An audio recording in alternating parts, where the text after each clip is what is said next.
Hey gamers, welcome back to Fits the Game. For today's DIY, I'm going to try and make a dice tower out of these $2 wooden craft panels from the dollar store.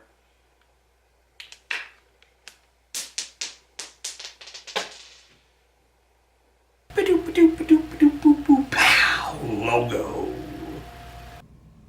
Okay, so the idea is to use these craft planks, and then I'm going to use these. These are actually sticks that you put in potted plants. You can mark what type of plant is in it, but I'm going to use this as the base.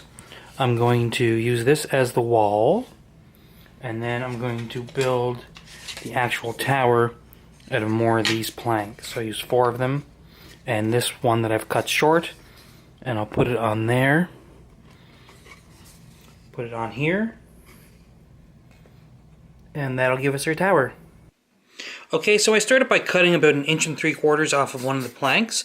This will be the side of the tower where the dice will actually roll out into the lower box. That should be plenty of room for dice to roll freely if you have a few coming out at once. But what I'm also going to do, this will be my base for the box, the tower. What I'm going to do is all the pieces that make up the walls of the tower, I'm going to cut just a small little bit off of them.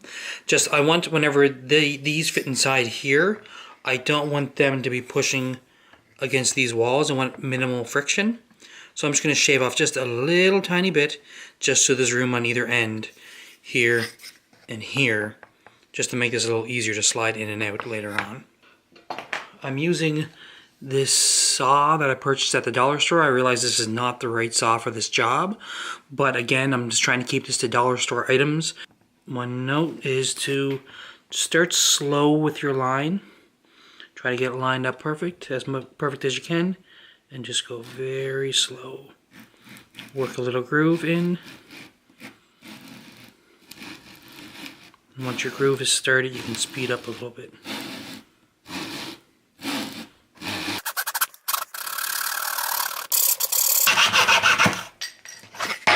Okay, I'm going to use the one that I already cut. The first one that I cut as a marker to figure out my second one.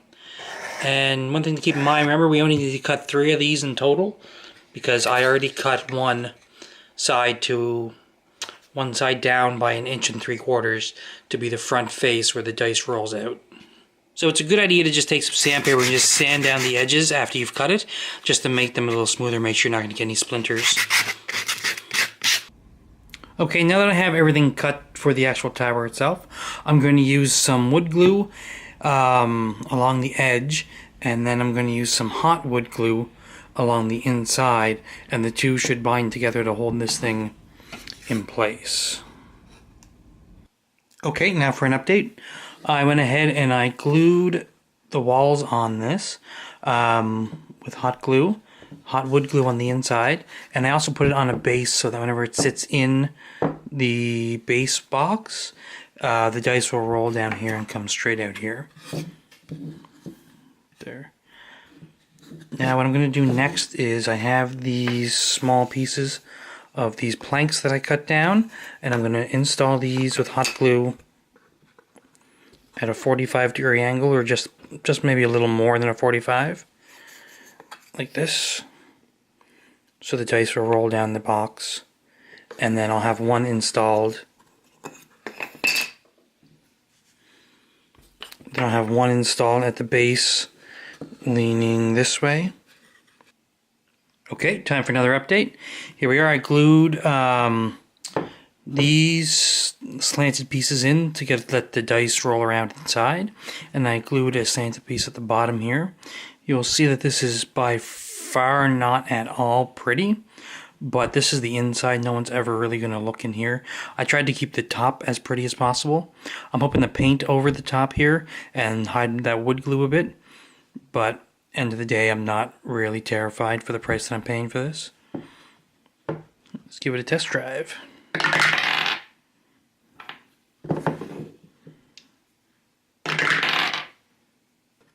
So now I'm going to take the back piece and glue it on here with some wood glue. And then I'm going to put some pressure down here. I'm going to put some large books on here to keep it still. And then I'm going to get working on the base for this to sit in.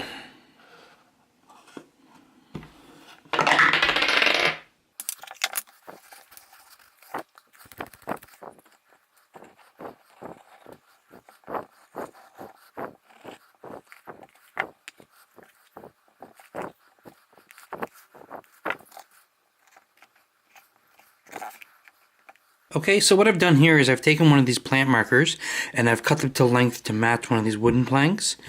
And I again use the hot wood glue and the wood glue to glue them on the sides. So now that the sides are in place, I can go ahead and measure this up to cover the end.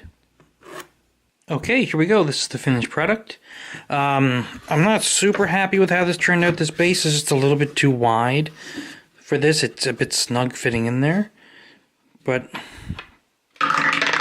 the concept is sound. It does work.